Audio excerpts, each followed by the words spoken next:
ওসমান হাদির মৃত্যুতে বিনোদন জগতের তারকাদের শোক।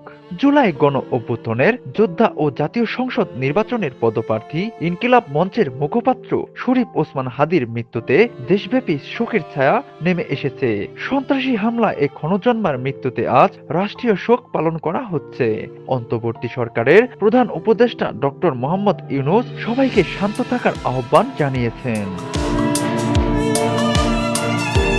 বৃহস্পতিবার রাত 10:45টার দিকে সিঙ্গাপুরের একটি হাসপাতালে চিকিৎসাধীন অবস্থায় শেষ নিঃশ্বাস ত্যাগ করেন ওসমান হাদি। এর আগে 12 ডিসেম্বর রাজধানীর পুরানা পল্টনে নির্বাচনী প্রচারের সময় সন্ত্রাসীদের গুলিতে মাথায় গুরুতর আঘাত পেয়েছিলেন তিনি। টানা 6 দিন মৃত্যুর সঙ্গে লড়াই শেষে হার মানেন এই বিপ্লবী তরুণ নেতা। ইনকিলাব মঞ্চের এই মুখপাত্রের আকস্মিক মৃত্যুতে স্তব্ধ হয়ে পড়ে সারা দেশ। শোকের ছায়া নেমে আসে দেশের বিনোদন জগতেও। হাদির মৃত্যুর সংবাদ ছড়িয়ে পড়ার পর থেকেই সামাজিক মাধ্যমে আবেগঘন পোস্ট দিয়ে শোক ও প্রতিবাদ জানিয়েছেন দেশের জনপ্রিয় তারকারা। সিয়াম আহমেদ অভিনেতা ওসমান হাদি ও তার শিশুপুত্রের একটি ছবি শেয়ার করে অভিনেতা সিয়াম আহমেদ লিখেছেন, নিঃশেষে প্রাণ যে করিবে দান, ক্ষয় নাই তার ক্ষয় নাই। আরশ খান অভিনেতা বলেন, ক্ষমতা ও জীবনের মূল্য নিয়ে তরুণ অভিনেতা আরশ খান লিখেছেন, একটা একটা করে নিভে যাওয়া বাতিকে যে যাই পরিচয় দাও, সবাই দেশের অংশ ছিল, কোনো না কোনো মায়ের সন্তান ছিল। একদিন জিতে যাবে ক্ষমতা, কিন্তু দেখবে পৃথিবী তাই থেমে গেল।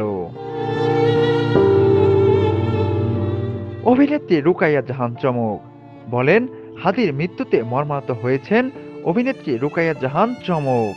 তিনি লিখেছেন, ইন্না লিল্লাহ ওয়া ইন্না ইল্লাহি রাজিউন। নামটা মনে রেখো, শহীদ বীর শরীফ ওসমান হাদি। অভিনেত্রী আরও লিখেছেন, সে কোনো এমপি মন্ত্রী ছিল না, কারো হক আত্মসাৎ করেনি, সাধারণ মানুষের ওপর অন্যায় করেনি, তবু সামান্য কথার দায়ে একটা জীবন এভাবে শেষ হয়ে যেতে পারে।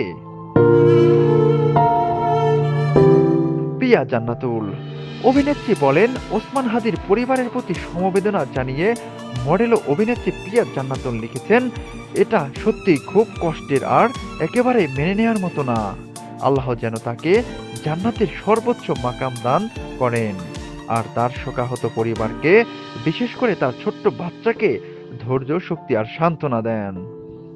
অভিনেত্রী বলেন, তিনি যেই হন না কেন, আমরা এমন একটা ভবিষ্যৎ চাই যেখানে রাজনীতি হবে ভালো, মানবিকার, দায়িত্বশীল, যেখানে মানুষের জীবনের মূল্য সবার আগে। এভাবে প্রাণ ঝরে যাওয়া কখনোই স্বাভাবিক হয়ে যাওয়া উচিত না।